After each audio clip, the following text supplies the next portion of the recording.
S S ಟಿವಿಯಲ್ಲಿ ಜಾಹೀರಾತು ನೀಡಲು ಈ ನಂಬರಿಗೆ ಸಂಪರ್ಕಿಸಿ. In that situation, he has taken such a daring step to give this film to me, and I have to thank Bhavya ji. And she's almost every day she's calling me and asking, "Hey, good to see you. How is it going? What is the next plan?" She's like becoming the family member of our team. Of course, Shruti ji, but she is, I'm like she's more busy, and most of the time she'll be television. So whenever we call, she'll be. But whenever we call, she has extended all her support. ಬಹುಶಃ ಇಡೀ ಕನ್ನಡ ಇಂಡಸ್ಟ್ರಿಯ ಮತ್ತೆ ನನಗೆ reports of Kannada industry, they supported me amazing. They support so amazing. ನನ್ನ ಯಾವುದೇ ಒಂದು news ಇದ್ರೂ ಕೂಡ ಅದನ್ನು ದೊಡ್ಡ ಮಟ್ಟದಲ್ಲಿ ವಿಜಯ ಭರಮ್ ಸರ್ ಆಗಿರ್ಬೋದು, ಕೇಶವ ಮೂರ್ತಿಗಳಾಗಿರ್ಬೋದು, ಇವರೆಲ್ಲ ನನ್ನ ನ್ಯೂಸ್ಗಳನ್ನು ಅವರು ಕ್ಯಾರಿ ಮಾಡಿದ ರೀತಿ, ದ ವೇ ದೇ ಸಪೋರ್ಟಿಂಗ್, ನಮ್ಗೆ ಗೊತ್ತಿಲ್ಲ ಅವರಿಗೆಲ್ಲ ಹೇಗೆ ನಾನು ಥ್ಯಾಂಕ್ಸ್ ಹೇಳಬೇಕು. ಬನ್ನಿ ಸರ್, ನಿಮಗೆ ಮಂಗಳೂರು ಏನು ಮಾಡ್ತಾರೆ ಬನ್ನಿ ಅಂತ ಹೇಳಿ ವಿಜಯ ಭರಮ್ ಸಾಗರ್ ಸಪೋರ್ಟೆಡ್ ಮೀ ಅಂತ. ನಂಗೆ ಗೊತ್ತಿಲ್ಲ ಸರ್, ನೀವೆಲ್ಲೋ ಬೆಂಗಳೂರು ಇರ್ತೀರಿ, ಏನು ಸರ್ ಸಪೋರ್ಟ್, ಪ್ಲೀಸ್ ಕಮ್ ಅಂತ ಹೇಳಿ ನಂಗೆ ಎಲ್ಲರೂ ಸಪೋರ್ಟ್ ಮಾಡ್ತಾ ಇದ್ದಾರೆ. ಎಸ್ಪೆಷಲಿ ಮಾಧ್ಯಮ ಮಿತ್ರರಿಗೆ ನಾನು ನಿಜವಾಗಿ ಈ ಸಮಯದಲ್ಲಿ ಥ್ಯಾಂಕ್ಸ್ ಹೇಳಬೇಕು ಅಂತ ಇದೆ. ಓಕೆ, ತನಿಯಾ ಕ್ಯಾರೆಕ್ಟರ್ ಮಾಡಿರೋ ಎಲ್ಲೂ ಕಾಣಿಸ್ಕೊಂಡಿಲ್ಲ ಅವರಿಗೆ. ಅಂದರೆ ಪ್ರಮೋಷನ್ಗೆ ನಾವು ಅವರನ್ನ ಬೇರೆ ರೀತಿಯಲ್ಲಿ ಅವ್ರನ್ನ ಬಳಸ್ಕೊಳ್ತಾ ಇದ್ದೇವೆ. ನಾವು ಇನ್ನು ಅವರ ಲಾಂಚಿನ ಪ್ಲ್ಯಾನ್ ಬೇರೆ ಇದೆ ನಮಗೆ. ಈಗ ನಾವು ಫಿಲ್ಮ್ ಪ್ರಮೋಷನ್ ಮಾಡ್ತಾ ಇದ್ದೇವೆ, ನಾಟ್ ಹೀರೋ ಪ್ರಮೋಷನ್. ಇದು ಹೀರೋ ಲಾಂಚಿಂಗ್ ಥರ ಮಾಡ್ತಾ ಇಲ್ಲ. ಅವರು ಕನ್ನಡದವರೇ ಅಲ್ವಾ? ಎಸ್, ಅಫ್ಕೋರ್ಸ್ ಎಲ್ಲರೂ ಕನ್ನಡದವರು, ಒಂದಷ್ಟು ಜನ ಬಿಟ್ಟರೆ ಮತ್ತೆ ಎಲ್ಲರೂ ಕನ್ನಡ.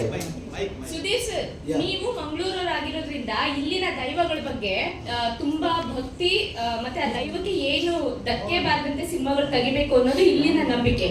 ಗುಳಿಗ ಪಾತ್ರ ಮಾಡಿರುವಂತಹ ಸಂದೀಪು ಇಲ್ಲಿ ಅವರ ಅಜ್ಜಿ ಇರಬಹುದು, ಆದ್ರೆ ಗುಳಿಗದ ಬಗ್ಗೆ ಅವ್ರಿಗೆ ಗೊತ್ತಾ? ಹೇಗೆ ಅವ್ರನ್ನ ನೀವು ಈ ಪಾತ್ರಕ್ಕೆ ತಗೊಂಡಿದ್ದು ಅಂತ? ಬಿಕಾಸ್ ನಾನು ಪೋರ್ಟ್ರೇ ಮಾಡಿದ್ದನ್ನ dance form, Guliga ferocious dance. He is world class dancer. Maybe he is having 6 doctorates. Six. He performed in front of Queen Elizabeth and Prince Charles. Aurla karisi Buckingham alli he performed in Buckingham also. So we were, me, Vidya ji and my producer, when we were discussing whom to give this character, then I told that Sandhu said, "Oh my God, how to contact him? He is such a big person. Whether he will accept this? He is in jury for that Miss India, Miss World." I have to thank Sharon Prabhakar. Yeah, she is my darling, she is my dear friend, Sharon Prabhakar. She called Sandeep ji, and see my friend Sudhir will call, and the moment I explained the character, he accepted. ಆ ಡಾನ್ಸಿನ ಭಂಗಿಗಳು ನೋಡಿರ್ಬೋದಲ್ಲ, ನಿಮ್ಗೆ ಗೊತ್ತಾ ಅವ್ರು ಎಷ್ಟು age ಅಂತ? Can I reveal your age? It is there in the Google. 61.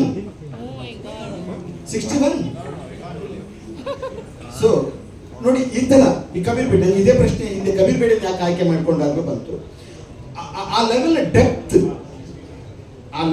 ಈಗ ನೀವು ಭೈರಕ್ಕೆ ಪಾತ್ರ ನೋಡಿರ್ಬೋದು ಈ ಸಿನಿಮಾದಲ್ಲಿ, ಇವರ ಪಂಜನಾಯ ಪಾತ್ರ ನೋಡಿ, ಅವರು ಆ ಪಾತ್ರಕ್ಕೆ ಕೊಟ್ಟಂತ ಜಸ್ಟಿಸ್. ಒಬ್ಬ ಡೈರೆಕ್ಟರ್ ಅದನ್ನು ಮುಂಚೆ ಇಮ್ಯಾಜಿನ್, ಅವರು ನಾಗರನ್ನು ತನ್ನ ಮೇಲೆ ಆವಾಹನೆ ಮಾಡಿಕೊಂಡು ಏನು ಪರ್ಫಾರ್ಮ್ ಮಾಡ್ತಾರೆ, ಅದು ನಿಮಗೆ ಗ್ರೀಕ್ನ ಅಥೆಲೋ ದೇವರಿಗೆ ಮಾಡುವಾಗಲೂ ಸಿಗುತ್ತೆ.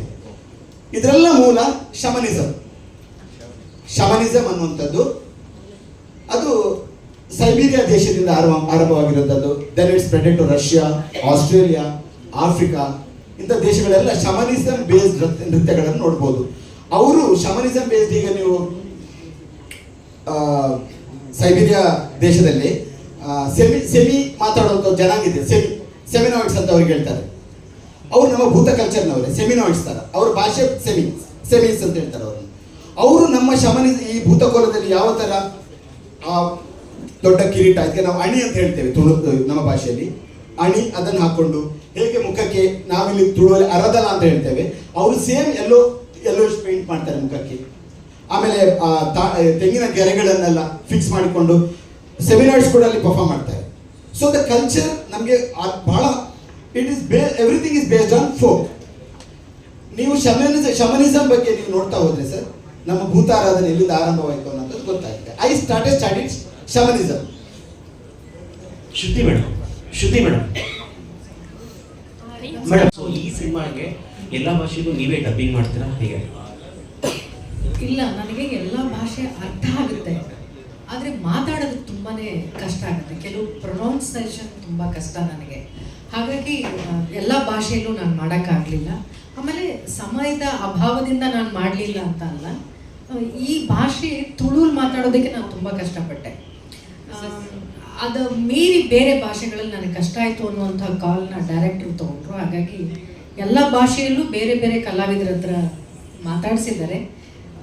ಕೆಲವು ಮಾತ್ರ ನನ್ನ ಧ್ವನಿಯನ್ನು ಎಲ್ಲ ಭಾಷೆಯಲ್ಲೂ ಇಟ್ಕೊಂಡಿದ್ದಾರೆ ಅಂತ ನನಗೆ ಅನಿಸುತ್ತೆ. ಕನ್ನಡ ಅಂಡ್ ತುಳು ಎರಡು ಮಾತಾಡ್ತಾರೆ. ಕನ್ನಡ ಕೇಳಿಸ್ಲಿಲ್ಲ. ಕನ್ನಡ ಅಂಡ್ ತುಳು ಲ್ಯಾಂಗ್ವೇಜ್ ಎರಡು ಮಾತ್ರ ಮಾಡಿದ್ದಾರೆ. ಹಾಂ, ತುಳು ಸಂಪೂರ್ಣವಾಗಿ ಮಾತಾಡಿಲ್ಲ, ಕೆಲವು ಕಡೆ. ನವೀನ್ ಡಿ ಪಟೇಲ್ ಅವರಿಗೆ ಅವರ ಅವಘಡ ಆಯಿತು. ನವೀನ್ ಡಿ ಪಟೇಲ್ ಅವರು ಸರ್ ಮೈಕ್ ಕೊಡಿ ಪ್ಲೀಸ್. ಅಲ್ಲಿ ನೀವು ಕ್ಲಾರಿಟಿ ಇಲ್ಲ, ನಾನು ಅವ್ರ ತಪ್ಪು ಎಸ್ ಸರ್. ಶೂಟಿಂಗ್ ವೇಳೆ ನವೀನ್ ಡಿ ಪಟೇಲ್ ಅವರಿಗೆ ಅವಘಡ ಆಯಿತು. ಅವರ ಕಾಲು ಕೂಡ ಪ್ರಾಬ್ಲಮ್ ಆಯಿತು. ಕಾಂತಾರ ಸಿನಿಮಾದಲ್ಲಿ ಕೂಡ ಅವರು ಕಾಲು ನೋವಿನ ರೀತಿಯಲ್ಲಿ ಆ್ಯಕ್ಟಿಂಗ್ ಮಾಡಬೇಕಾಯಿತು. ಸೊ ಇದಕ್ಕೆ ಕಾರಣ ಆದದ್ದು ಶೂಟಿಂಗ್ ವೇಳೆ, ನಿಮ್ಮ ಶೂಟಿಂಗ್ ವೇಳೆ ಅವರಿಗೆ ಯಾವ ರೀತಿಯ ಅದಕ್ಕೆ ವ್ಯವಸ್ಥೆ ಮಾಡಿದ್ದೀವಿ ಆನಂತರ? Yeah, the question actually, I had an actor, Mr. Naveen Patil. He is a very popular theatre actor in this place, Bangalore. He is very popular and he has acted in Malayalam film Vidayan also with Aduru Gopalan. Very fine actor. Actually, I had a 3 days of shoot or 5 days. Yeah, 5 days schedule. 5 ದಿನದ schedule ಇತ್ತು. First day ಬೆಳಿಗ್ಗೆಯಿಂದ ಸಂಜೆ ತನಕ ಮಾಡಿದ್ವಿ. ಸಂಜೆ ಒಂದು ಬೆಟ್ಟದ ಹತ್ರ ಹೋದಾಗ ನಾವು ಹೇಳಿದ್ವಿ, ನನಗೇಕೋ ಆ ಜಾಗ ತುಂಬ ಇಂಟ್ರೆಸ್ಟಿಂಗ್ ಆಗಿದೆ ಇದು. ಆ ಮೇಲೆ ಜಾಗಕ್ಕೆ ಹೋಗಲಿಕ್ಕೆ ನನಗೆ ಹೆದರಿಕೆ ಆಗ್ತದೆ, ಯಾಕಂತ ಗೊತ್ತಿಲ್ಲ. I was very scary. So ನಾನು ನನ್ನ ಮಾನಿಟ್ರಲ್ಲಿ ಹಾಕ್ಕೊಂಡು ಕೆಳಗಡೆ ಇದ್ದೆ. ಅದು ಒಂದು ಸೀಕ್ವೆನ್ಸಲ್ಲಿ ಅವರು ನಮ್ಮ ಕೊರಗಜ್ಜನ ತಂದೆಯ ಪಾತ್ರವನ್ನು ಅವರು ಹೆಗಲ ಮೇಲೆ ಹೊತ್ಕೊಂಡು ಹೋಗುವಂಥ ಸನ್ನಿವೇಶ. ನಾನು ಹೇಳಿದೆ ನವೀನ್ ಅವರಿಗೆ, ನನಗೆ ಅದು ಅಲ್ಲಿ ಹೋಗ್ಲಿಕ್ಕೆ ಯಾಕೋ ಒಂದು ಭಯ ಆಗ್ತಾ ಇದೆ, ನಾನು ಇಲ್ಲೇ ಇರ್ತೀನಿ, ನನಗೆ ಅಲ್ಲಿ ಬಂದು ಹೇಳಲಿಕ್ಕೆ ಆಗೋಲ್ಲ ಅಂತ ನಾನು ಹೇಳಿದೆ. ಏನಾಗಿಲ್ಲ ಸರ್, ಬಲಿ ನಾನಿದ್ದೇನೆ, ತುಳು ಯಾನೂ ಇಲ್ಲ ಬಲೆ ಅಂತೇಳಿ ಅವರು ಹೋದರು. ಆ್ಯಕ್ಷನ್ ಅಂತ ಹೇಳಿದಾಗ ಒಂದು ಸ್ಟೆಪ್, ಸೆಕೆಂಡ್ ಸ್ಟೆಪ್ಪಲ್ಲಿ ಬಿದ್ದುಬಿಟ್ರು. Simple, but I retain the shot. ಅವರು ಬಿದ್ದ ಶಾಟ್ ಕೂಡ I retain in the film. You believe it or not sir, it was such a small accident, but his thighs bone was completely broke. ಇವತ್ತಿಗೂ ಅವರು ಸರಿಯಾಗಿ ನಡ್ಕೊಳ್ಳೋಕೆ ಆಗಲಿಲ್ಲ.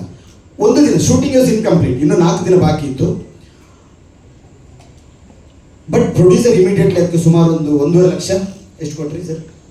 2 lakhs, 2 lakh ರೂಪಾಯಿ ತನಕ ಅವರಿಂದ ಪಾಪ ಅವರಿಗೆ ಈ ಇದರಿಂದ ಲಾಸ್ ತುಂಬ ಆಯ್ತು. ಯಾಕಂದ್ರೆ ಅವತ್ತು ಮತ್ತೆಲ್ಲ ರೀಶೂಟ್ ಮಾಡಬೇಕಾಗಿತ್ತು. ಆ ಡೇಟ್ಸ್ ಎಲ್ಲ ಮತ್ತೆ ತಗೊಳ್ಳೋದು ಎಲ್ಲ ಪ್ರಾಬ್ಲಮ್ ಆಗಿದೆ. ಆ ಕ್ಯಾರೆಕ್ಟರ್ ಏನೆಲ್ಲ ಇತ್ತು ಕಾಂಬಿನೇಷನ್, ಆ ಎಲ್ಲ ಕ್ಯಾರೆಕ್ಟರ್ಗಳನ್ನ ಚೇಂಜ್ ಮಾಡಬೇಕಾಯ್ತು. ಈಗ ದೀಪಕ್ ರೈ ಒಬ್ಬರು ಆ್ಯಕ್ಟರ್ ಇದ್ದಾರೆ, ಅವರು ಸೂ ಫ್ರಮ್ ಸೋದಲ್ಲಿ ಮಾಡಿದ್ರು. ಅವರನ್ನು ಮತ್ತೆ ರಿಪ್ಲೇಸ್ ಮಾಡಬೇಕಾಯ್ತು ನನಗೆ, because that was the combination with Naveen Patil. ಅವರಿಗೆ 2 ಲಕ್ಷ ಕೊಡೋದಲ್ಲದೆ ನಮ್ಮ ಪ್ರೊಡ್ಯೂಸರಿಗೆ ಸುಮಾರು ಒಂದು 80 ಲಕ್ಷ ಶೆಡ್ಯೂಲಿಂದ ಲಾಸ್. ಬಟ್ ನಾನು ಹೇಳಿದೆ ಸರ್, ನೀವು ಆಲ್ರೆಡಿ ಇಷ್ಟು ಮಾಡಲಿಕ್ಕೆ ನನಗೆ ಆಲ್ಮೋಸ್ಟ್ 80 lakhs 75 lakhs ಮೇಲೆ ಖರ್ಚು ಬರ್ತಾ ಇದೆ. ಇಲ್ಲ ನಾವು ಬಟ್ ನಮ್ಮ ಸಿನಿಮಾಗೆ ಬಂದದಲ್ಲ, we have to pay him ಅಂತ ಹೇಳಿ the same day also he paid 1 lakh. 5 ವಾರ ಓಡಿತು. Used to get houseful shows Prabhat ಲಾಕ್ಸಲ್ಲಿ ಮಂಗಳೂರಲ್ಲಿ. ಬಟ್ ಅದಕ್ಕೆ ತ್ರಿವಿಕ್ರಮ್ ಅಂತ ಅವರ ಪ್ರೊಡ್ಯೂಸರ್ ಇರಲಿಲ್ಲ, ನನ್ನಂತ ಪ್ರೊಡ್ಯೂಸರ್ ಇದ್ದಿದ್ದು. ಬಹುಶಃ ತ್ರಿವಿಕ್ರಮ್ ಅಂತ ಪ್ರೊಡ್ಯೂಸರ್ ಇದ್ದಿದ್ರೆ ಅದನ್ನು ದೊಡ್ಡ ಮಟ್ಟಿಗೆ ಕ್ಯಾನ್ವಸ್ ಅಲ್ಲಿ ಕ್ಯಾಂಪೇನ್ ಮಾಡಿ ಪ್ರಮೋಟ್ ಮಾಡ್ಬೋದಿತ್ತ ಏನೋ. ಈಗ ಸರ್ ಕಾಂತಾರ ಸಿನಿಮಾ ರಿಲೀಸ್ ಆದಾಗ ಥಿಯೇಟರ್ ಅಲ್ಲಿ ಏನೇನಾಯ್ತು ಅನ್ನೋದು ನಿಮಗೂ ಗಮನಕ್ಕೆ ಇರುತ್ತೆ. ಅಂದ್ರೆ ದೈವನ ಅರ್ಥನೇ ಇರ್ಬೋದು, ಇಮಿಟೇಟ್ ಮಾಡುವಂಥದ್ದು. ಸೊ ನಿಮ್ಮ ಸಿನಿಮಾ ರಿಲೀಸ್ ಆಗುವಂಥ ಸಂದರ್ಭದಲ್ಲಿ ಏನಾದರೂ ಡೂ ಅಂಡ್ ಡೋಂಟ್ಸ್ ಈ ರೀತಿ ಸೂಚನೆ ಕೊಡೋಕೆ ಇಷ್ಟಪಡ್ತೀರಾ ಅಂತ? ಮೇಡಮ್ ನೋಡಿ, ಮೈ ಮೇಲೆ ದೈವ ಬರೋದು ಅಥವಾ ಏನು ಆವಾಹನೆ ಆಗೋದು ಅದು ಅವರವರ ಪರ್ಸನ್, ಅವರಿಗೆ ಅನುಭವ ಆಗಬೇಕು. ನನಗೇನು ಅನುಭವ ಆಗಿದೆ ಅದು ನಿಮ್ಗೆ ಹೇಳಿ. ಈಗ ನಾನು ಶ್ರುತಿ ಮೇಡಮ್ ನೀವು ಆಗೋದು ಕೇಳಿದ್ರೆ ಏನಾದ್ರು ನಿಮ್ಗೆ ಅಂತ ಅನುಭವ ಆಗಿದೆ ಅಂತ. ಮೇಡಮ್ ಜೊತೆ ಒಂದು ಶಂಕರ್ ಮಹಾದೇವ್ ಒಂದು ಸಾಂಗಿನ ಶೂಟಿಂಗ್ ನಡೀತಾ ಇತ್ತು. ಆವಾಗ ಒಂದು ರಾತ್ರಿ 2 ಗಂಟೆಗೆ ನಾನೊಂದು ಸಿಚುವೇಶನ್ ತೋರಿಸ್ತದೆ, ಹೇಗೆ ಇವ್ರು ಹಿಂಗೆ ನಡ್ಕೊಂಡು ತಳ್ಕೊಂಡು ಹೋಗ್ಬೇಕು ಅಂತ. ಶ್ರುತಿ ಮ್ಯಾಮ್ ಆಗ ಹೋಗ್ಬೇಕಾದ್ರೆ ಹಿಂಗೆ ಇಟ್ಕೋಬೇಕು ಅಂತ ಹಿಂಗೆ ತೋರಿಸ್ತಾ ಇದ್ದೇನೆ. ಯಾವುದೋ ಒಂದು ಫೋರ್ಸ್ ಬಂದು ನನ್ನನ್ನು ಪುಷ್ ಮಾಡಿತ್ತು. ಪುಷ್ ಮಾಡಿ ನಾನು ಲಿಟ್ರಲಿ ಒಂದು ಇಷ್ಟು ದೂರ ಹೋಗಿ ಫ್ಲೈ ಆಗಿ ಬಿದ್ದೆ. ಇನ್ನೂ ವಿಡಿಯೋ ಇದೆ. ನನಗೆ ಇವತ್ತು ಗೊತ್ತಿಲ್ಲ ಅದು ಯಾವ ಫೋರ್ಸ್ ಬಂದು ನಾನು ಬಿದ್ದೆ. ಮೇಡಮ್ ಹೇಳ್ತಾರೆ, ಸರ್ ನೀವು ಬಿದ್ದಿದ್ದ ಫೋರ್ಸಲ್ಲಿ ನಿಮ್ಮ ಮುಖ ಮೂತಿ ಎಲ್ಲ ಹೊಡೆದೋಗ್ಬೇಕಾಗಿದೆ, ಬಿಕಾಸ್ ಅಲ್ಲಿ ಅಷ್ಟು ಬೆಣಚು ಕಲ್ಲು ಇತ್ತು.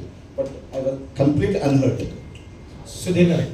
ಆದ್ರಿಂದ ಅಂಥ ಅನುಭವಗಳು ನನಗೆ ಸಾಕಷ್ಟು ಆಗಿತ್ತು. Koragajja songs and visuals R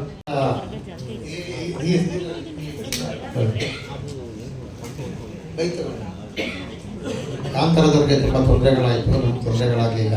ಅಷ್ಟು ಅದನ್ನು ತೊಂದರೆ ಆಯಿತು, ಅವ್ರು ತೊಂದರೆ ಆಗಲಿಲ್ಲ. ಆಗಿಲ್ಲ ಅಂತ ಹೇಳಿಲ್ಲ, ನಮಗೆ ಜಾಸ್ತಿ ಆಯಿತು. ನಿಮಗೆ ಜಾಸ್ತಿ ಆಯಿತು ಅಂತ ಹೇಳಿದ್ರೆ ಅವರು ಸಿನಿಮಾ ಮುಂಚೆನೇ ಹೋಗಿ ದೈವಗಳೆಲ್ಲ ಪ್ರಶ್ನೆಗಳು ಕೇಳಿ ಪರ್ಮಿಷನ್ ತಗೊಂಡು ಮಂಜುನಾಥ ಇರ್ಬೋದು, ಅಣ್ಣಪ್ಪ ಇರ್ಬೋದೆಲ್ಲ ಪೂಜೆ ಮಾಡಿ ಕೇಳ್ಕೊಂಡು ಮಾಡಿದ್ರು. ನೀವು ಆ ಥರ ಏನೋ ಮಾಡಿದ್ರು ಅಂತ 3 ವರ್ಷದಿಂದ ಕೋಲ ಕೊಡ್ತಾನೆ ಇದ್ದೇವೆ, ಇವತ್ತು ಕೋಲ ಇಟ್ಟಿದ್ದೇವೆ. ಆ್ಯಂಡ್ ಅಲ್ಲಿ ದೈವದ ಅನುಗ್ರಹ ಮಾಡಿ ನಾವು ಫಸ್ಟ್ ಕ್ಲಾಪ್ ಪೂಜೆ ಮಾಡಿದ್ದೆ ಇವತ್ತಾಗುವ ಇದರಲ್ಲಿ ಅಲ್ಲ, ಇವತ್ತಾಗುವ ಕೋಲದಲ್ಲಿ ಅಲ್ಲಿ ಕೊರಗಜ್ಜ ದೈವ ಮಾಡಿ ನನ್ನ ಹೆಸರನ್ನು ಇನ್ನೂ ದೊಡ್ಡ ಮಟ್ಟಕ್ಕೆ ತಗೊಂಡು ಹೋಗಿ ಅಂತ ನಮಗೆ ಒಂದು ಅಪ್ಪಣೆ ಬಂದ ಮೇಲೆ ಮುಂದೆ ಹೋಗಿದ್ದೇವೆ. ಆದರೆ ನಾವು ಕೂಡ ಗಾಡ್ ತುಂಬ ಹೆದರ್ಕೋತೇವೆ ದೈವಗಳಿಗೆ. ಸರ್, ಈ ಸಿನಿಮಾ ಬಗ್ಗೆ ಫಸ್ಟ್ ಆರ್ಟಿಕಲ್ ಬರಬೇಕಾದ್ರೆ ಕರಿಹೈದ ಅಂತಾನೆ ಬರಿತಾ ಇದ್ವಿ, ಆಮೇಲೆ ಕೊರಗಜ್ಜ ಅಂತ ಚೇಂಜ್ ಆಗಿದ್ದು. ಬಟ್ ಈ ಕರಿಹೈದನ ಕ್ವಶನ್ ಮಾರ್ಕ್ ಹಾಕಿರೋದು ಯಾಕೆ ಸರ್? ಯಾಕಂದ್ರೆ ಕೊರಗ ಕಮ್ಯುನಿಟಿ ಅಂದ್ರೆ ಇಲ್ಲೆಲ್ಲ ಕೊರಗಜ್ಜನನ್ನ ಅಲ್ಲಲ್ಲ, ಒಂದು ಅವ್ರು ಹೇಳೋದು ಕರಿಹೈದ ಯಾಕೆ ಅಂತ ಹೇಳೋದಿಲ್ಲ, ಕ್ವಶನ್ ಮಾರ್ಕ್ ಯಾಕ. ನಾನು ಹೇಳುವಂಥದ್ದು ಅವನು ಹುಡುಗ ಅಲ್ಲ, ಕಪ್ಪು ಹುಡುಗ ಅಲ್ಲ ಅಂತ. ಯಾಕಂದ್ರೆ ಕೊರಗಜ್ಜ ಇವ್ರ ಹತ್ರ ಇತ್ತು title, J Krishna Vijayalakshmi madam ಅವರ ಬ್ಯಾನರ್ ಇತ್ತು. ಸೊ ಅವ್ರ ಹತ್ರ ಕೇಳಲಿಕ್ಕೆ ನಮ್ಗೆ ಕಷ್ಟ, ತುಂಬಾ ಸೀನಿಯರ್ ಸಿನಿಮಾ ಮಾಡಬೇಕು ಅಂತ ಹೋಗಿ ಇಲ್ಲ ನಾವು ಮಾಡ್ತೇವೆ ತಗೊಳ್ಳು ಅಂತ ಕೇಳಲಿಕ್ಕೆ ಆಗುತ್ತೆ, ಆಗಲ್ಲ. ಅದಕ್ಕೆ ಅವನು ಕಪ್ಪು ಹುಡುಗನ ಅಂತ ಕ್ವಶನ್ ಮಾರ್ಕ್. ಹುಡುಗ ಕೊರಗಜ್ಜ ಈಗೆಲ್ಲ ಭೂತಕೋಲದಲ್ಲಿ ಅವನು ಕಪ್ಪು ಬಣ್ಣ ಹಾಕಿ ತೋರಿಸ್ತಾರೆ, ಅವನು ಕಪ್ಪು ಹುಡುಗನ ಅಂತ ಪ್ರಶ್ನೆ ಮಾಡಿದ್ದಾನೆ. ನಾವು ಸಿನಿಮಾದಲ್ಲಿ Director Sudhi sir. Yeah. Sir, here. Sir, yeah. So, for these kind of films, the cultural documentation is you have added artificially through the sets, and what are the natural elements you are able to shoot for the film? Yeah, getting a location for that 800 years old, what is it really different, because everywhere you go there is a post, electric pole or something. So almost we took 4 to 5 months to do the recce. Finally we got a place near my producer's place called Beltangadi. It's a dense forest, okay, and of course I used VFX. For the VFX only we spent huge money. Even today also some of the elements are still pending because it is every time is going to the correction. I use the natural location as well the VFX also. And some portion 3D. Graphics. So it is blended with all this. Not only about the graphics, because it is about the traditional documentation as well. Because as you mentioned, only the Korak community has the proper scriptures and the every in-depth details. So how are you able to recreate all those things? Because location forest ಲೊಕೇಶನಲ್ಲಿ ನಡೀತು, ಆದರೆ ಕೆಲವು ಅಡಚಣೆಯಿಂದಾಗಿ ತುಂಬ ಒಂದು 2-3 ದಿನ film ಸ್ಟಾಪ್ನ ಆಯಿತು. ಆದರೆ ಯಾವುದೇ ಇದಕ್ಕೆ ಎದೆಗುಂದದೆ ನಾವೇನು ಮಾಡಿದ್ವಿ, ಶೂಟಿಂಗ್ ಕಂಪ್ಲೀಟ್ ಮಾಡಿದ್ವಿ. ಶೂಟಿಂಗ್ ಕಂಪ್ಲೀಟ್ ಮಾಡಿದ ಮೇಲೆ ಈಗ ಪೋಸ್ಟ್ ಪ್ರೊಡಕ್ಷನ್ ಯಾವ ಥರ ಅಂತ, ಪೋಸ್ಟ್ ಪ್ರೊಡಕ್ಷನ್ಗೆ ಆಡಿಷನ್ ಥರನೇ ಮಾಡಿದ್ರು. ಇವರು ನಮಗೆ ಈ ಮ್ಯೂಸಿಕ್ ಡೈರೆಕ್ಟರ್ ಬೇಕು, ನಮಗೆ ಇವರು ಯಾರು ಸೌಂಡ್ ಇಫೆಕ್ಟ್ನವ್ರು ಬೇಕು ಅಂತ. ಅದೇ ಥರ ಅವ್ರು ಯಾರು ಚೂಸ್ ಮಾಡಿದ್ರು ಅದನ್ನು ಚೂಸ್ ಮಾಡಿದ್ರು. ಈಗ ಇವರು ಯಾರು ಗೋಪಿ ಸುಂದರ್ ಅವರು ಮ್ಯೂಸಿಕ್ ಡೈರೆಕ್ಟರ್ ಏನು ಮಾಡಿದ್ರು ಅಂದರೆ ಸತತ 8 ತಿಂಗಳುಗಳ ಕಾಲ ಅದಕ್ಕೆ ಡಿಫ್ರೆಂಟ್ ಟ್ಯೂನ್ಗಳನ್ನು ಮಾಡಿ ಸುಧೀರತ್ ಅವ್ರಿಗೆ ಕೊಟ್ಟರು. ಅದಾದಮೇಲೆ ಅವರು ಅದನ್ನು ಚೂಸ್ ಮಾಡಿ ಇದನ್ನು ಒಂಥರ ಮ್ಯೂಸಿಕಲಿ ಬ್ಲೆಂಡ್ ಮಾಡಿ ಅದನ್ನು ಒಂಥರ ಈ ಚಿತ್ರ ಮ್ಯೂಸಿಕಲಿ ಟ್ರೀಟೆಡ್ ಮೂವಿ ಅಂತಲೂ ಹೇಳ್ಬೋದು. ಅದೇ ಥರ ಯಾವ ಥರ ಈ ಶೂಟಿಂಗ್ ಟೈಮಲ್ಲಿ ಆರ್ಟಿಸ್ಟ್ಗಳ ಹತ್ರ ಇಮೋಷನ್ ತೆಗೆದಿದ್ರು. ಸೊ ತೆಗೆದಿದ್ರು ಈ ಇಮೋಷನ್ ಮತ್ತು ಇದು ಮ್ಯೂಸಿಕಲ್ ಟ್ಯೂನ್ ಇದು ಮಾಡಿ ಈ ಕಂಪ್ಲೀಟ್ ಈ ಕೊರಗಜ್ಜೆ ಮೂವಿ ಒಂದು ಇಮೋಷನ್ ಫುಲ್ ಮೂವಿ ಹಾಗೂ ಮ್ಯೂಸಿಕಲಿ ಟ್ರೀಟೆಡ್ ಮೂವಿ ಅಂತ ನಾನು ಹೇಳೋಕ್ಕೆ ಇಚ್ಛೆ ಪಡ್ತಾ ಇದ್ದೇನೆ. ಸರ್, ಪ್ರೊಡ್ಯೂಸರ್ ಆಗಿ ಆಲ್ರೆಡಿ ಸಿನಿಮಾ ಔಟ್ಪುಟ್ ನೋಡಿರ್ತೀರಾ, ಹೇಗೆ ಅನ್ಸುತ್ತೆ? ಯಾಕೆಂದರೆ ಅಷ್ಟೊಂದು ಬಂಡವಾಳ ಹಾಕಿದ್ದೀರಿ. ನಾನು ಸಾಧಾರಣ 15ರಿಂದ 20 ಸಲ ಈ ಫಿಲ್ಮ್ನ ನೋಡಿದ್ದೇನೆ. ಅಂದರೆ ರಶ್ ಕಟ್, ಎಡಿಟ್ ಆದಮೇಲೆ, ಅರ್ಧ ಎಡಿಟ್ ಆದಮೇಲೆ, ಫುಲ್ ಎಡಿಟ್ ಆದಮೇಲೆ ಪ್ರತಿಯೊಂದು ಸ್ಟೇಜಲ್ಲಿ ನೋಡಿದ್ದೇನೆ. ಅದಾದಮೇಲೆ ಎಡಿಟ್ ಆದಮೇಲೆ ಇದು ಬಂತು, ಯಾವುದು ಮ್ಯೂಸಿಕ್ ಬಂತು, RR ಅಂದರೆ ರೀ ರೆಕಾರ್ಡಿಂಗ್ ಬಂತು. ರೀ ರೆಕಾರ್ಡಿಂಗ್ ಆದಮೇಲೆ ಸೌಂಡ್ ಇಫೆಕ್ಟ್, ಸೈಮಲ್ಟೇನಿಯಸ್ಲಿ VFX ಅಂತ ಯಾವುದೇ ರೀತಿಯಲ್ಲಿ ನಿಮಗೆ VFX ಅಂತ ಎಲ್ಲೂ ಗೊತ್ತಾಗಲ್ಲ, ಅದು ನ್ಯಾಚುರಲ್ ಆಗೇ ಬಂದಿದೆ. ಆಮೇಲೆ ಈ ಫಿಲ್ಮ್ ಮಾಡಿದ ಮೇಲೆ ಇದು ಶುರು ಮಾಡಿದ್ದು, ಸಾಂಗ್ ಶುರು ಮಾಡಿದ್ದು.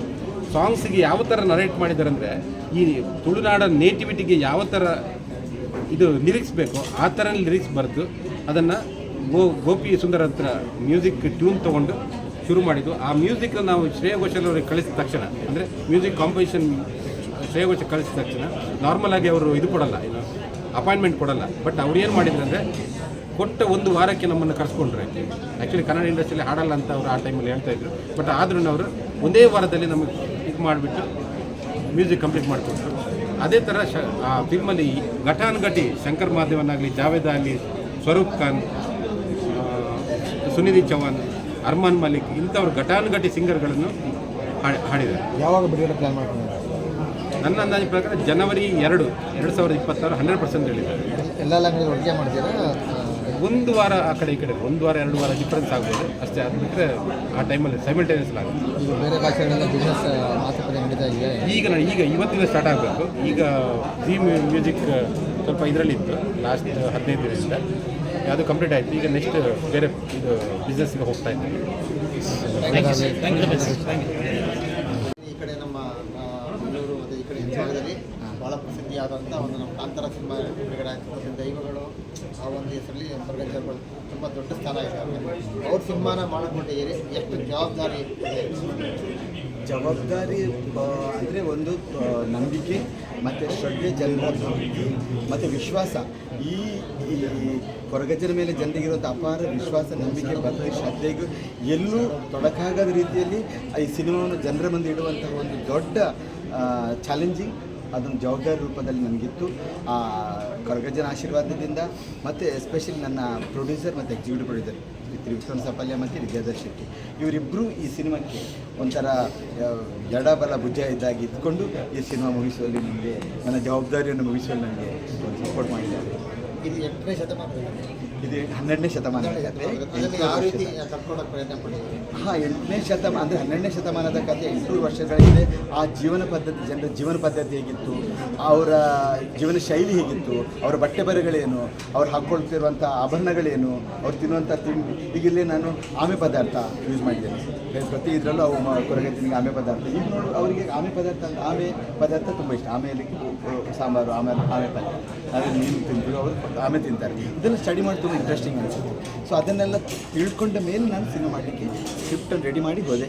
ಆದರೆ ಸ್ಕ್ರಿಪ್ಟ್ ರೆಡಿ ಮಾಡಿ ಸಿನಿಮಾಕ್ಕಿಂತ 1 ತಿಂಗಳು ಇರಬೇಕಾದ್ರೆ ಕೊರಗ ಕಮ್ಯುನಿಟಿಯವರು ಮತ್ತೆ ಮೀಟ್ ಆಗುವಾಗ ಅವ್ರು ಹೇಳಿದ್ರು, ಈ ಕತೆ ಅಲ್ಲ, ಈಗಿರೋದಲ್ಲ, ನಿಜ ಕತೆ ಈ ಥರ ಇದೆ ಅಂತ ಹೇಳುವಾಗ ಮತ್ತೆ ಆ ಕತೆ ಹೇಳಲಿಕ್ಕೆ ನೀವು ಸಿನಿಮಾ ಮಾಡಿದರೆ ಏನು ಮಾಡ್ತೀರಿ ಹೇಳ್ತೀರಿ, ಕೊರಗಜ್ಜನಿಗೆ 7 ಹೆಂಡತಿ ಇದ್ದಾರೆ ಅಂತ ಬರಿತೀರಿ, ನಾಟಕಗಳೆಲ್ಲ ಹಾಗೆ ಮಾಡಿದಿರಿ ಅಲ್ಲ, ಅಥವಾ ನಾನೇ ಇಲ್ಲಿ ಕೊರಗಜ್ಜನ ದೇವಸ್ಥಾನಕ್ಕೆ ಕುತ್ತಾರ ಹತ್ರ ಹೋದಾಗ 2 ಸಮಾಧಿಗಳಿದ್ದು ಕೊರಗಜ್ಜನ ಹೆಂಡತಿ ಅಂತ ಹೇಳ್ತಾ ಇದ್ರು. ಸೊ ಜನರಿಗೆ ಈ ಥರ ಬಹಳಷ್ಟು ತಪ್ಪು ಕಲ್ಪನೆಗಳಿದೆ, ಬರೆದಿರುವಂತಹ ಲಿಟ್ರೇಚರ್ ಕೂಡ ತಪ್ಪಾಗಿತ್ತು. ಸೊ ಅದರ ಬಗ್ಗೆ ಆ ಕೊರಗ ಕಮ್ಯುನಿಟಿಯವರಿಗೆ, ಕೊರಗ ಜನಾಂಗದವರಿಗೆ ತುಂಬ ನೋವಿದೆ. ಅವರು ಆಮೇಲೆ ಹಾಗಾದ್ರೆ ನಾನು ಅವ್ರಿಗೆ ಹೇಳಿದೆ, ಸರ್ ನಿಮ್ಮ ಸ್ವಂತ ನಿಜ ಕತೆ ಹೇಳಿ, ಇಷ್ಟು ವರ್ಷ, ಯಾಕಂದರೆ ಅವರ ಸಂತತಿಯವರು ಈಗಲೂ ಇದ್ದಾರೆ.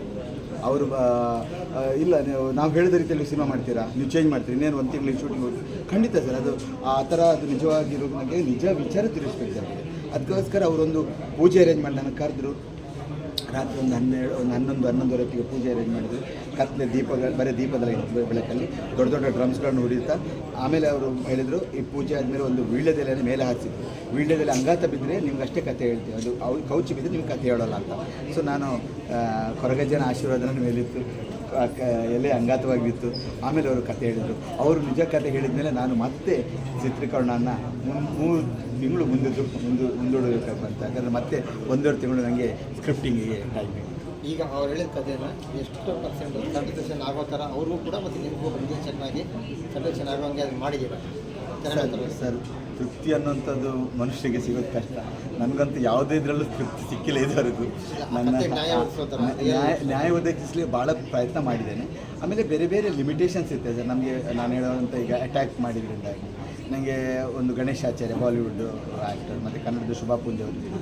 ಅದು 2 ದಿನ ಸಾಂಗ್ ಮಾಡಿ 2ನೇ ದಿನ ಅಟ್ಯಾಕ್ ಆಯಿತು. ಸೊ ಆ ಸಾಂಗ್ ಕಂಪ್ಲೀಟ್ ಮಾಡಲಿಕ್ಕೆ ಆಗಲಿಲ್ಲ. ಸೊ ಎಲ್ಲೋ ಒಂದು ಕಡೆ ನೋವಿದೆ. ಆಮೇಲೆ ಪ್ರೊಡ್ಯೂಸರ್ಗೆ ಅಷ್ಟು ವೇಸ್ಟ್ ಆದಾಗಿತ್ತು. 65-70 ಲಕ್ಷ ಅಷ್ಟೇನು ಸಣ್ಣ ಹಣ ಅಲ್ಲ. ಅಂಥದ್ದು 3 ಬಾರಿ ಆದಾಗ ಒಂದು ಇದಾಗುತ್ತೆ. ಮತ್ತು ರೀಕ್ರಿಯೇಟ್ ಮಾಡಲಿಕ್ಕೆ ಮತ್ತೆ ಒದ್ದಾಡಬೇಕು. ಅಫ್ಕೋರ್ಸ್ ವಿಕ್ರಮ್ ಅವರು ಮತ್ತೆ ಮಾಡುವ, ಮತ್ತು ಅದಕ್ಕೆ ಒಳ್ಳೆ ರೀತಿಯಲ್ಲಿ ಕತೆಗೇನು ಜಸ್ಟಿಸ್ ಬೇಕಾಗ್ತದೆ. ಯಾಕಂದರೆ ಕ್ಲೈಮ್ಯಾಕ್ಸನ್ನು ನಾವು 4 ಸಲ ಶೂಟ್ ಮಾಡಿದ್ವಿ ಇಂಥದ್ದೆಲ್ಲ. ಸೊ ಅವರು ಸಪೋರ್ಟಿಂದಾಗಿ ಇದನ್ನು ಒಂದು ನ್ಯಾಯಯುತವಾಗಿ ಮಾಡಿದ್ದೇನೆ. ಹಾಂ, ಅದನ್ನು ತೆರೆ ಮೇಲೆ ಬಂದು ನಿಮ್ಮಿಂದ ಎಲ್ಲ ಆಕ್ಸೆಪ್ಟ್ ಆದ ಮೇಲೆ ಇಲ್ಲ ಸುಧೀರ್ ಒಳ್ಳೆ ಕತೆ ಮಾಡಿದ್ದಾನೆ, ಒಳ್ಳೆ ಸಿನಿಮಾ ಮಾಡಿದ್ದಾನಂತ ನಿಮ್ಮ ಬಾಯಿಂದ ಬಂದರೆ ಆವಾಗ ಬಹುಶಃ ನನಗೆ ಪೂರ್ತಿ ತೃಪ್ತಿ ಸಿಗೋ ಸಾಧ್ಯತೆ ಇದೆ.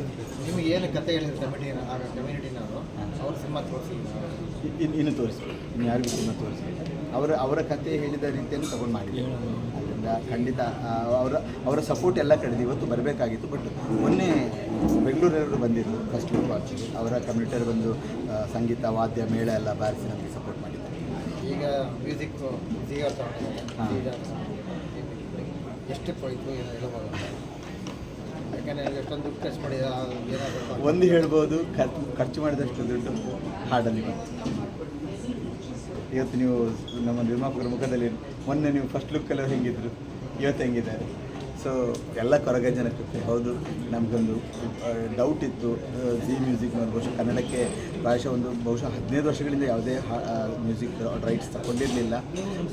ಆಮೇಲೆ ನಮಗೂ ಇತ್ತು, ನಾವು ಪ್ರೊಡ್ಯೂಸರ್ ಮಾತಾಡ್ಕೊಂಡು ಇದರಲ್ಲಿ ದೊಡ್ಡ ಸ್ಟಾರ್ ಇಲ್ಲ, ಈ ಫಿಲ್ಮಲ್ಲಿ ದೊಡ್ಡ ಬ್ಯಾನರ್ ಇಲ್ಲ, ಮತ್ತು ದೊಡ್ಡ ಪ್ರೊಡ್ಯೂಸರ್ ಹೆಸರು ನಾನಿನ್ನೂ ಮಾಡಿಲ್ಲ, ದೊಡ್ಡ ಡೈರೆಕ್ಟ್ರ್ ಇಲ್ಲ, ಹೆಸರು ವರ್ಷದ. ಸೊ ಇಂಥ ಟೈಮಲ್ಲಿ ನಮಗೆ ಬಿಸ್ನೆಸ್ ಮಾಡಲಿಕ್ಕೂ ಕೂಡ ಈ ಎಲಿಮೆಂಟ್ಸ್ ತುಂಬ ಇದಾಗುತ್ತಲ್ವ. ಅಂಥ ಕಷ್ಟ ಸನ್ನಿವೇಶಗಳಲ್ಲಿ ಅಫ್ಕೋರ್ಸ್ ನಾನು ಪ್ರತಿ ಬಾರಿ ಕೊರಗಜ್ಜನ ಮೊರೆಗೆ ಹೋಗ್ತಾ ಇದ್ದೆ. ಇದು ಈ ಬೆಳವಣಿಗೆ ಒಂದು ಕಳೆದ 4-5 ದಿನದಲ್ಲಿ ಆಯಿತು. ಜಿ ಮ್ಯೂಸಿಕ್ನವರಿಗೆ ಸಾಂಗ್ ಕರೆಸಿದ್ರು, ನೋಡಿದರು, ಅಲ್ಲಿ ಕಾಲ್ ಮಾಡಿದರು. Yes we are ready to buy rights all the languages. ಮುಗಿತು, ಪೋಸ್ಟ್ ಪ್ರೊಡಕ್ಷನ್ ಕಂಪ್ಲೀಟ್ ಮುಗಿತು. ಸೆಕೆಂಡಿಗೆ ಈಗ ಸೆನ್ಸರ್ ಆಗಬೇಕು, ಬಹುಶಃ ಒಂದು 2 ವಾರದಲ್ಲಿ ಸೆನ್ಸರ್ ಆಗಬೇಕು. ಎಲ್ಲ ಭಾಷೆ. ಈಗ ಜಿ ಬಂದಾಗ ಅವರೇ ಪ್ರಮೋಟ್ ಮಾಡ್ತಾರೆ ಅವರ ಎಲ್ಲ ಭಾಷೆಗಳು, ತಮಿಳು ಆಗಿರ್ಬೋದು, ಕನ್ನಡ ಆಗಿರ್ಬೋದು, ತೆಲುಗು ಆಗಿರ್ಬೋದು. ಅವ್ರದ್ದು ದೊಡ್ಡ ಮೊತ್ತದ ಪ್ರಮೋಷನಲ್ ಬಜೆಟ್ ಕೂಡ ಇದೆ. ಅವ್ರು ಹೇಳಿದ್ದಾರೆ ಸಿನಿಮಾನ ಅವರೇ ತೊಗೊಂಡಿದ್ದಾರೆ. ಅದು ಕ್ಲಾಸ್ ಇದೆ, OTT ಮತ್ತು ಸ್ಯಾಟಲೈಟ್ ನಾವೇ ತೊಗೊಳ್ಬೇಕು, ಇಲ್ಲಿ ಬೇರೆಯವರಿಗೆ ಹೋಗೋ ಮುಂಚೆ ನಮ್ಮನ್ನು ಅಪ್ರೋಚ್ ಮಾಡಿದ್ದ. ಅವರ ಏನಿದೆ ಇದು ನಮ್ಮ ಬಿಸ್ನೆಸ್ ಇದ್ದಿದ್ದು ಅಲ್ಲಿ ಮೀಟ್ ಆದರೆ ಅವ್ರು ತಗೋಬೋದು. ಇಲ್ಲ ನಮ್ಗೆ ಇನ್ನೂ ಜಾಸ್ತಿ ಡಿಮಾಂಡ್ ಇದ್ದರೆ ನೀವು ಮತ್ತೆ ಡಿಸೈಡ್ ಮಾಡಿ ಅಂತ ಅವರೇ ಅದರ ಕ್ಲಾಸಲ್ಲಿದೆ ಅವ್ರು ಹೇಳಿದ್ದಾರೆ. ಸೊ ಬೇರೆ ಕಡೆ ಹೋಗೋ ಮುಂಚೆ ಅವ್ರ ಹತ್ರ ನಾವು ಡಿಸ್ಕಸ್ ಮಾಡಿದ್ದಾರೆ. ಬಟ್ ಓನ್ಲಿ ಇದು ಆಡಿಯೋಗೆ ಮಾತ್ರ ಸಂಬಂಧಪಟ್ಟದ್ದು. ಸಿನಿಮಾ ಇನ್ನು ಅವರು ಖರೀದಿ ಮಾಡೋ ಬಗ್ಗೆ ನಾವು ಮಾತುಕತೆ ಮಾಡಲಿಲ್ಲ. ಮೀಟ್ ಮಾಡೋಣ, ಮಾತಾಡೋಕ್ಕೆಲ್ಲ ಇಲ್ಲಿ thank you sir, thank you. SS TV cinema ಜಗತ್ತಿನ ಕ್ಷಣ ಕ್ಷಣದ ಸುದ್ದಿಯೊಂದಿಗೆ.